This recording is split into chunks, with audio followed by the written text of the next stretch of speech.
Familia, buenos días. Vamos a nuestro tercer día de ayuno y vamos a continuar hoy con esto que venimos estudiando, guardando nuestra fe.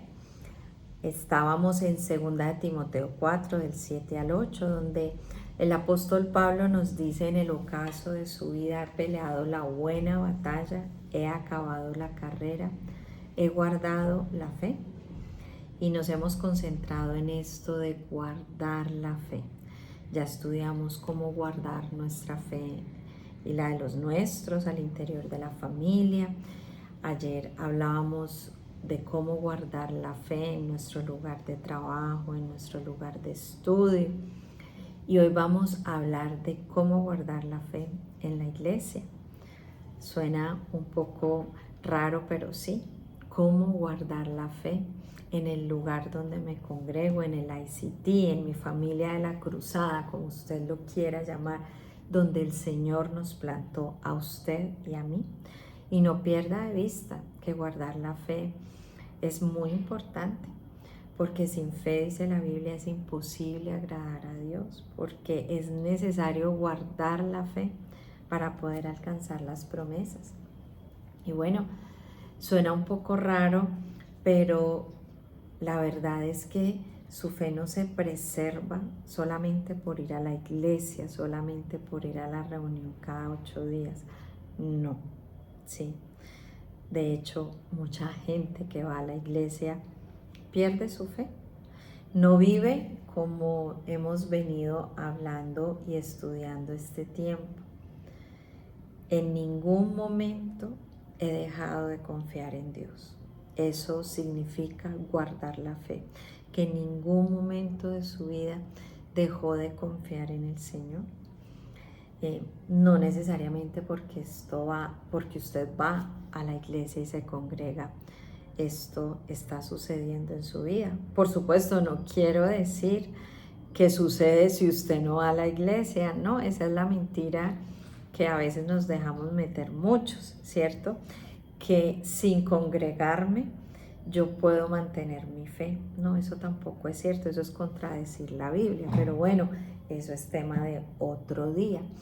Pero quisiera que meditáramos en 5 puntos que he venido a traerles para aprender esto de cómo guardar la fe en la iglesia.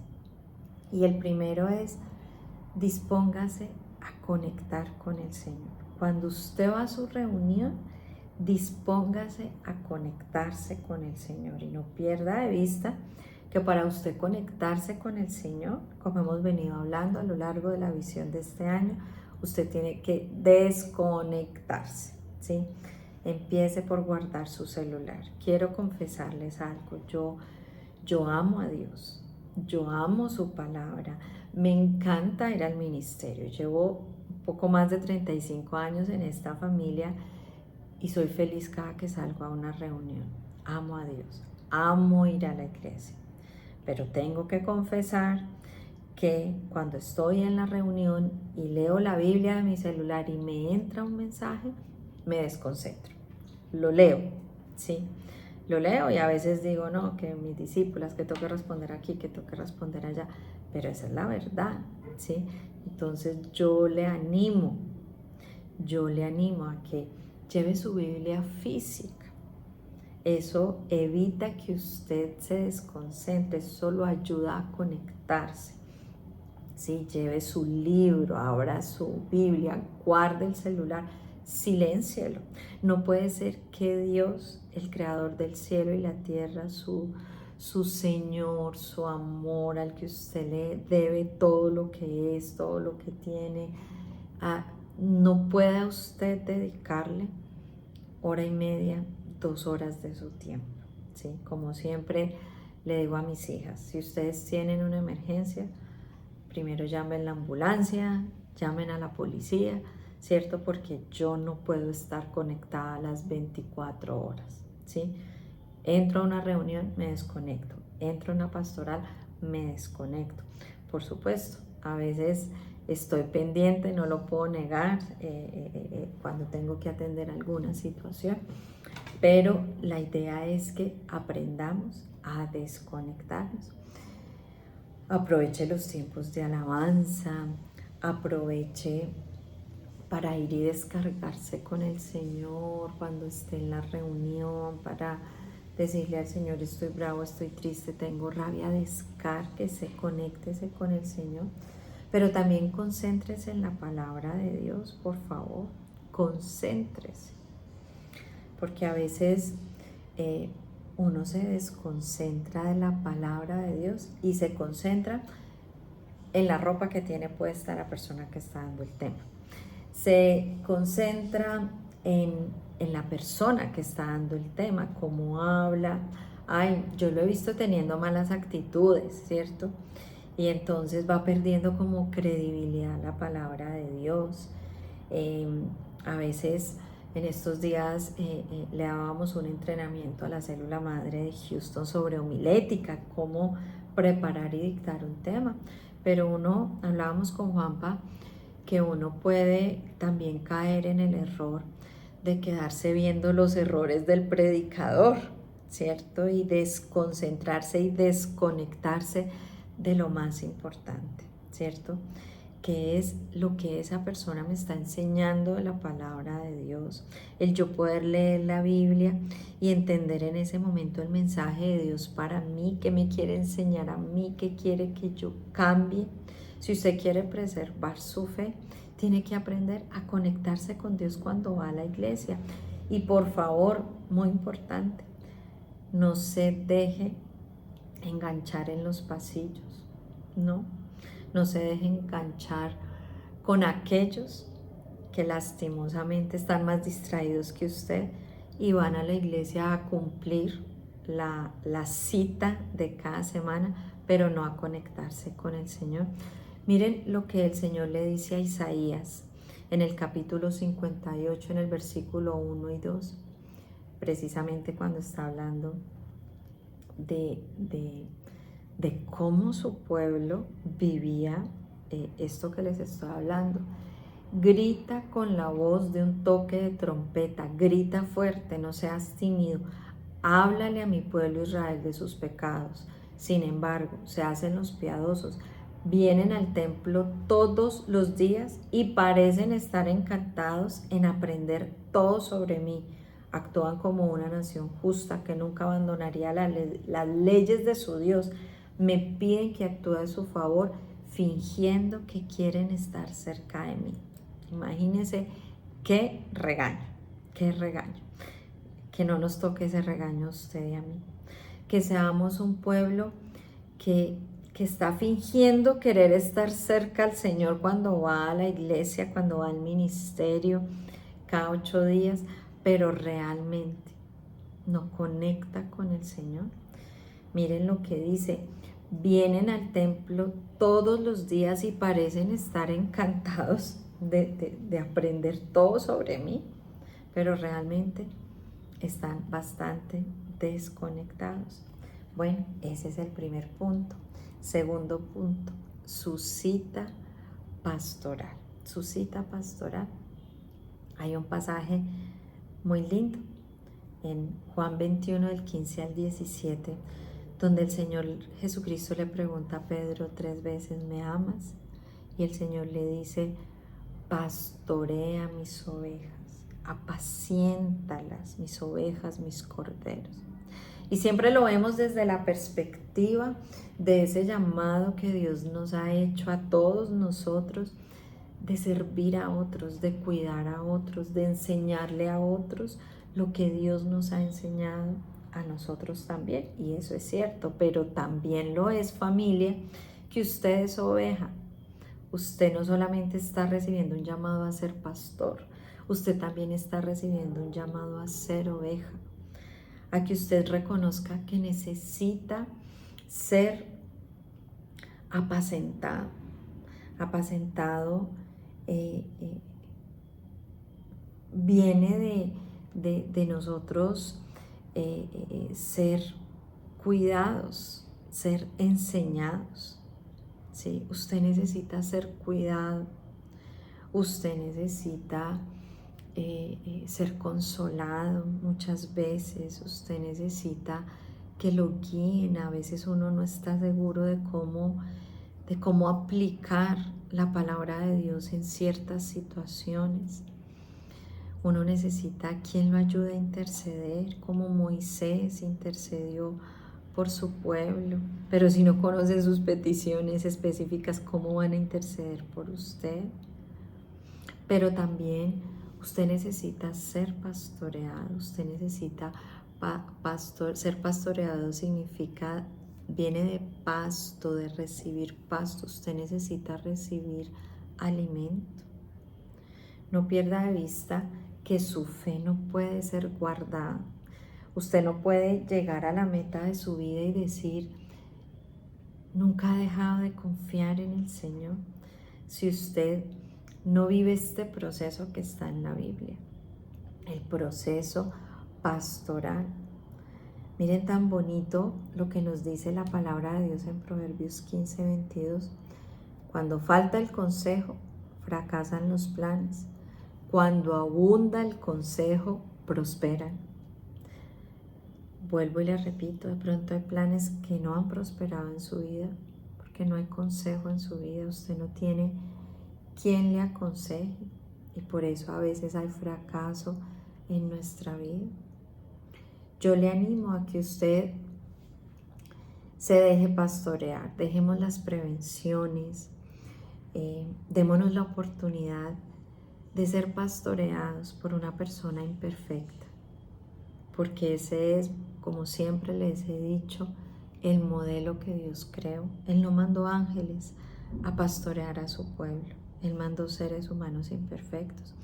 Y yo muchas veces me pongo a pensar, si acaso Pedro no tenía discípulos cuando él negó a Cristo. Claro que sí, Pedro ya los tenía. ¿Y usted cree que no se enteraron? Todo el mundo se enteró que Pedro negó a Jesucristo. Esa es la realidad del ministerio. En algún momento usted verá de pronto las inmadureces espirituales de su líder.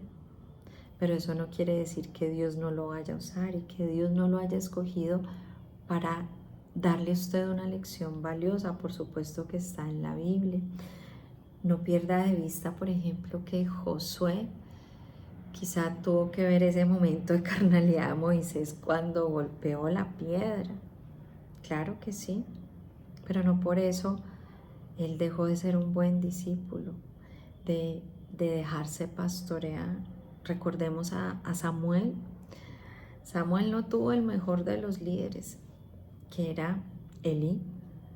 Nos dice la Biblia que no era así como muy espiritual que digamos. Sus hijos se le salieron bastante de las manos, pero no por eso dejó de ser el líder que Dios escogió para enseñar y formar ese niño, ese adolescente en los fundamentos básicos. Ahí se formó. Y seguramente Samuel fue creciendo y viendo todas esas cosas, pero él se concentró en lo que se tenía que concentrar, en la palabra de Dios, no en la persona, en la palabra de Dios que estaba siendo enseñada. Pero a veces a nosotros nos pasa lo de Saúl. Hemos venido hablando un poco de Saúl también, como Saúl tuvo uno de los mejores líderes, que fue Samuel, pero nunca lo esperó, nunca le pidió consejo, no lo escuchó, y ya sabemos cómo terminó Saúl. Si usted quiere preservar su fe, déjese pastorear, no sea de esas ovejitas que nadie le puede hablar en la iglesia, que nadie le puede enseñar, que nadie le sirve, porque o es muy joven o es muy viejo, o porque se viste mal o porque se viste bien, o porque no tiene los títulos que usted tiene, o porque no tiene el estrato social que usted tiene, o es de una zona del mundo que no.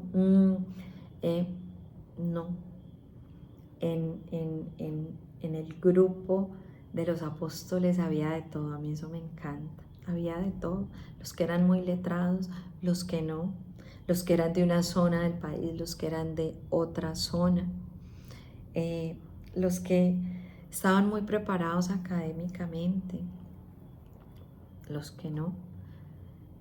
Todos fueron imperfectos, pero indudablemente el Señor el Señor llama a los escogidos.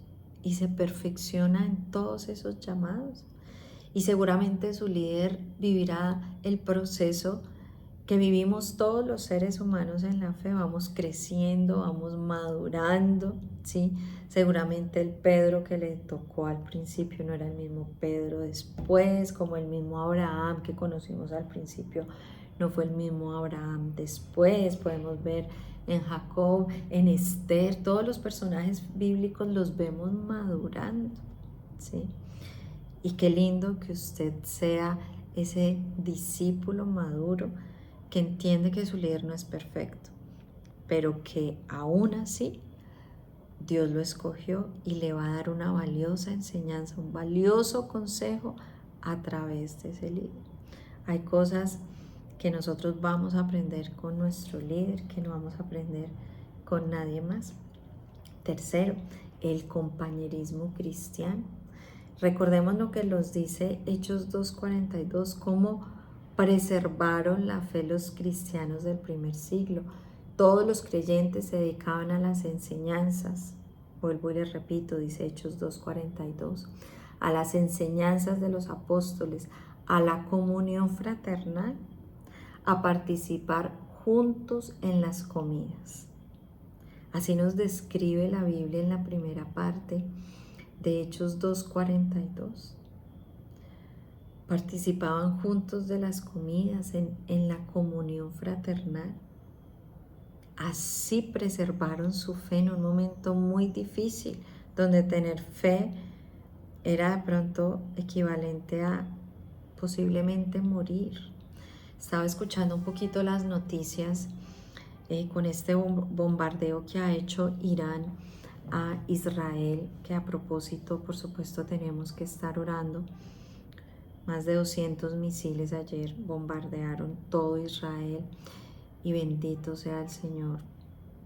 No murió, bueno, murió una persona de Hamás, pero no hubo muertos dentro de Israel.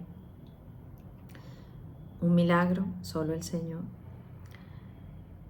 Y bueno, traigo esto a colación porque allá hay mucha persecución para el cristianismo en Irán. No se puede, ¿sí? Todos los que protestan, ¿cierto? Allá sobre todo en Estados Unidos, pro Hamas, pro Irán, allá el cristianismo no tiene cabida. Pero qué bonito contaban cómo está creciendo el cristianismo, obviamente escondido, ¿sí? Pero está creciendo un poco de lo que vivió el cristianismo en el primer siglo, que no era fácil. Ser cristiano era una amenaza de muerte en muchos casos, pero el ser muy unidos les ayudó a preservar la fe. Y es el mismo llamado que tenemos nosotros hoy. A veces le dicen a uno, líder, es que mire, mi compañero de ministerio es muy imprudente. Todos, usted se ha puesto a mirar las imprudencias de los discípulos de Jesús. ¿Se acuerda, por ejemplo, de los hijos de Zebedeo, de Jacobo y Juan? Señor, a ver, te vamos a hacer una petición. Que yo te quede a la derecha y mi hermano a la izquierda. O sea, eso suena imprudente. O sea, uno dice, no, pero estos que estaban pensando, ¿sí? Dejándonos al resto por fuera. Eso ha sido y siempre seguirá siendo la iglesia también, no solamente con líderes que son seres humanos y que son imperfectos, con hermanos en la fe también, que son seres humanos y que todos somos imperfectos, todos tenemos nuestra situación en la que estamos madurando, ninguno es una excepción. Y miren tan lindo lo que nos dice la Biblia en Proverbios 27:17. El hierro se afila con hierro y el ser humano aprende de sus semejantes, ¿sí? Nosotros no vamos a poder custodiar nuestra fe como estudiábamos estos 2 días si nosotros nos aislamos. Nosotros vamos a poder aprender y madurar, como dice la Biblia, de nuestros semejantes. El hierro se afila con el hierro, la fe crece. en esa comunión unos con otros. Un cristiano que no aprende a desarrollar esto en la iglesia, pues difícilmente va a perseverar, va a preservar su fe, va a custodiar su fe, va a confiar en el Señor hasta lo último de sus días, ¿cierto? Ya hablábamos anteayer, creo que era, que esa fue la diferencia entre Pedro y Judas. Judas no se rodeó en sus momentos difíciles, Pedro sí, y por eso pudo preservar su fe, aunque también fue inmaduro. Qué lindo que nosotros siempre podamos seguir fortaleciendo. Propóngase, siempre les invito y cada año no me canso de hacerlo. Propóngase que en su mesa, en la mesa de su casa, permanentemente se sienten sus hermanos en la fe, la gente de su iglesia, de su ministerio. Bueno, ya hemos visto cómo preservar nuestra fe en la iglesia. Dispóngase a conectar con el Señor, su cita pastoral, compañerismo cristiano. Cuarto, también muy importante, sus cursos de formación. Sus cursos de formación. Si usted no se capacita y no se fortalece en el conocimiento de Dios, usted va a perder la fe más temprano que tarde. Miren lo que nos dice Efesios 4:14. Póngame atención. Entonces ya no seremos inmaduros como los niños. No seremos arrastrados de un lado a otro ni empujados por cualquier corriente de nuevas enseñanzas. No nos dejaremos llevar por personas que intenten engañarnos con mentiras tan hábiles que parezcan la verdad. Eso es lo que estamos viviendo hoy. Mentiras tan hábiles que parecen la verdad. Y muchos cristianos están perdiendo su fe y han dejado de confiar en Dios y en su palabra. ¿Por qué? Porque no tienen bases doctrinales, porque no tienen fundamento, porque no han hecho un CF1, un CF2, un CF3. Le animo a que usted no sea del grupo de los que llaman aquí la Biblia, son como niños inmaduros, arrastrados por cualquier viento de doctrina. ¿Cómo le parece lo que nos dijo el Papa en estos días? El Papa en estos días, en una reunión, dijo públicamente: todas las religiones son iguales. Dijo que no hay una verdad revelada por encima de la otra. Dijo que todos en sus diferentes religiones somos hijos de Dios. Eso no es cierto. Cuando usted lee la Biblia y estudia la Biblia, se da cuenta que eso no es cierto. Eso es una mentira muy bonita que parece una verdad, pero no es cierto. Jesucristo fue muy claro: yo soy el camino, la verdad y la vida. Y eso es excluyente, eso excluye a otras religiones. Jesucristo no es lo mismo que Alá. Jesucristo no es lo mismo que Buda. Jesucristo no es lo mismo que los dioses innumerables que tiene el hinduismo. Por supuesto que no. No todos somos hijos de Dios. Dice la Biblia, el regalo de ser hijos de Dios es para aquel que ha creído en su corazón, que lo ha confesado con sus labios, que Jesucristo murió, resucitó. A ellos les dio el regalo de ser llamados hijos de Dios. Eso no es para todo el mundo, ¿sí? Y no todas las religiones del mundo creen en Jesucristo. Entonces, qué pena con el Papa y qué pena con los católicos. Pero si usted es un buen estudiante de la Biblia, sabe que el Papa no está en lo correcto. Pero si usted no, usted dice: eso suena muy bonito, todos somos hijos de Dios, ¿cierto? ¿Y cómo le parece Alá? ¿En qué se parece el Corán a la Biblia? En absolutamente nada. Indudablemente, es más, el Corán niega que Jesucristo es el Hijo de Dios, que es Dios mismo. No son lo mismo todas las religiones. Tenemos ahora nuestra candidata presidencial Kamala y su fórmula vicepresidencial, ambos afirman ser cristianos y apoyan el aborto, apoyan la ideología de género. Porque es que en Estados Unidos, así como en Colombia, tenemos muchas iglesias cristianas. Se las menciono, iglesias cristianas que son flexibles en el tema del aborto, en el tema del matrimonio igualitario, en todo este tema de ideología de género. Iglesia presbiteriana, iglesia metodista, United Church of Christ, iglesia luterana. Se está cumpliendo lo que dice la Biblia, ¿sí? Que se levantarán esos falsos maestros que nos desviarán de la verdad. Usted no va a poder preservar la fe si usted no es buen estudiante de la palabra de Dios. Y por supuesto, quinto, familia, no me puede quedar por fuera el servicio al Señor. Si usted quiere preservar su fe, también debemos aprender a servir al Señor. Miren lo que dice 1 Corintios 15:58.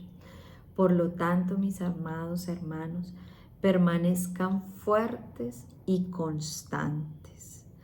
Trabajen siempre para el Señor con entusiasmo, porque ustedes saben que nada de lo que hacen para el Señor es inútil. Usted quiere permanecer fuerte y constante en su fe, trabaje para el Señor, sírvale al Señor. En lo que sea, en el ministerio necesitamos mucha ayuda, mucho apoyo. Sírvale al Señor. No sea simplemente una figura decorativa que llena un espacio cada sábado, no. Preocúpese por crecer. De esa manera usted va a fortalecer la fe. Pero si no, nosotros poco a poco nos iremos debilitando y dejaremos de confiar en el Señor, porque sabe que cuando uno le sirve al Señor, uno lo conoce más. Uno ve más sus milagros en la vida de uno y en otras personas. La fe de uno se va multiplicando. Cuando uno sirve al Señor, los problemas de uno se vuelven más pequeños. Sale uno de su egoísmo. Cuando uno sirve al Señor, indudablemente su fe crece y hace uno parte de, ¿sí? A mí nadie me puede sacar tan fácil. ¿Por qué? Porque es que yo hago parte de esto, ¿sí?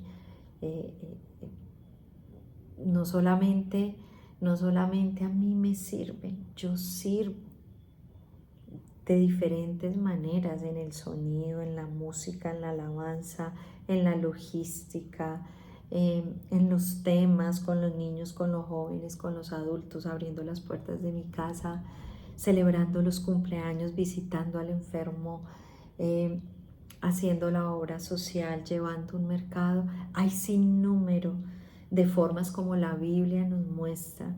Nosotros podemos servir al Señor. De Génesis al Apocalipsis usted puede encontrar una gran variedad. Pero indudablemente, familia, si usted quiere preservar su fe y custodiarla como eso tan valioso que usted tiene, no es suficiente ir a la iglesia.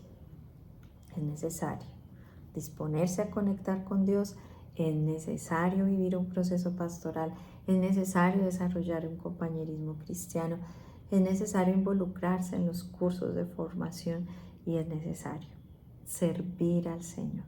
Vamos a orar. Padre, gracias por este tiempo tan hermoso de ayuno.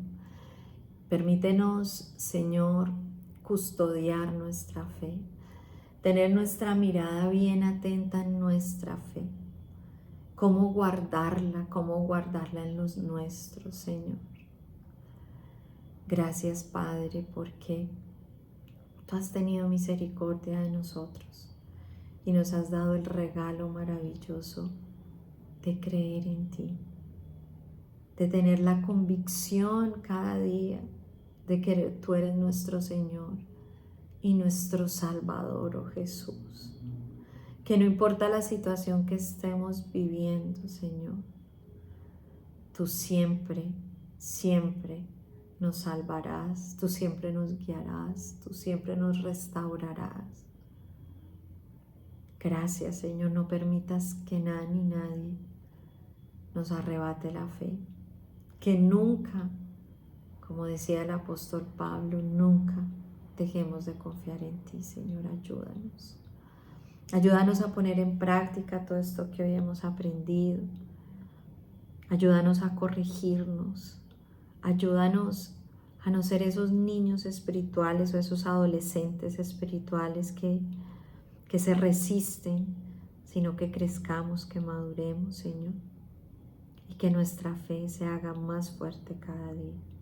Te lo pido y te lo suplico, Señor, por todos nosotros, por cada uno de nuestros hijos, de nuestros nietos, de nuestros discípulos. Ore por todos. Yo te oro por todo el ministerio, Señor, para que nuestra fe permanezca, Señor, intacta hasta lo último de nuestros días. Señor, ¿cómo no aprovechar para rogarte por la tierra de Israel, Señor? Rogarte que tengas misericordia, que la guardes, que sigas llenando de sabiduría y estrategia, Señor, a su presidente, a todos aquellos responsables de guardar a sus habitantes. Y yo te ruego que a través de Israel pueda llegar la liberación y la bendición también para las personas en Gaza que sufren bajo esta tiranía de Hamás, para las personas en Irán que aún tienen que esconderse para abrir una Biblia, Señor, que tú puedas guardar al mundo de ese armamento nuclear, Señor, que Israel una vez más sea bendición para el mundo, Señor, aún para los del Líbano, Siria, para todos aquellos que hoy atacan a Israel, Señor. Yo te ruego, Señor, que seas tú deteniéndolos y que esas personas que habitan, Señor, esos pueblos y que anhelan algo diferente, Señor, que esto pueda ser el comienzo de algo diferente para ellos. Te lo pido, Señor, en el nombre de Jesús. Amén. Bueno, familia, Dios los bendiga y nos vemos entonces en los próximos jueves. Estos jueves que vienen voy a estarlos acompañando en el día de ayuno tocando un tema muy, muy interesante a propósito de esto de guardar la fe. Ya estaremos viéndonos. Que Dios los bendiga y feliz día.